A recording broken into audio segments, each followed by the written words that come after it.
Thank you, Ashley. Now, new details this evening about two suspects in a triple murder near Tampa arrested last night at River City Marketplace on Jacksonville's north side. We've learned that Christopher Duncan and Dora Delgado were not alone when police arrested them at the mall. Police say they also arrested this man, John Blunt, who was driving them around the River City Marketplace. Channel 4's Tarek Miner joins us live now from the downtown jail where the suspects are being held right now. Tarek. And Mary, as you said, that third person in the car has been identified as John Blunt. He's from Safety Harbor, Florida. But little is known about how he knows the murder suspects or why he was even driving them around on the north side. Both murder suspects were in court today, but the judge decided not to make them appear before the court.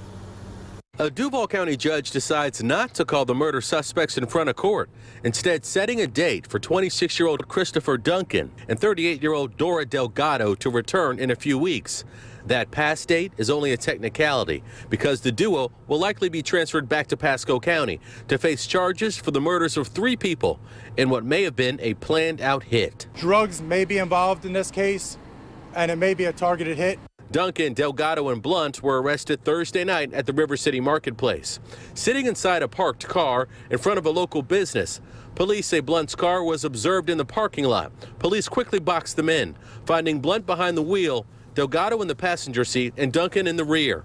Police took every precaution to protect the public and themselves against fugitive murder suspects. They may do anything to get away. That's what I said. That's why they would take those extra precautions to block off the area to make sure there are no innocent people there who could possibly be hurt. News4Jax crime and safety analyst Gil Smith points out that 6 police agencies and the FBI were all involved in tracking and catching Delgado and Duncan, and because they are suspected of killing 3 people, Smith says authorities likely approached very methodically. They would not approach them once they have identified them or just believe that they are the possible suspects. They would back off a little bit and, of course, contact their supervisor, let them know what they have, and then bring in other officers and other resources. News4Jax has also learned that Pasco County detectives traveled to Jacksonville to interview the suspects today, but they'll likely be transferred back to Pasco County this weekend to face charges. Now, the man who was driving them around, that man named Jonathan Blunt, was only charged with driving with a suspended license.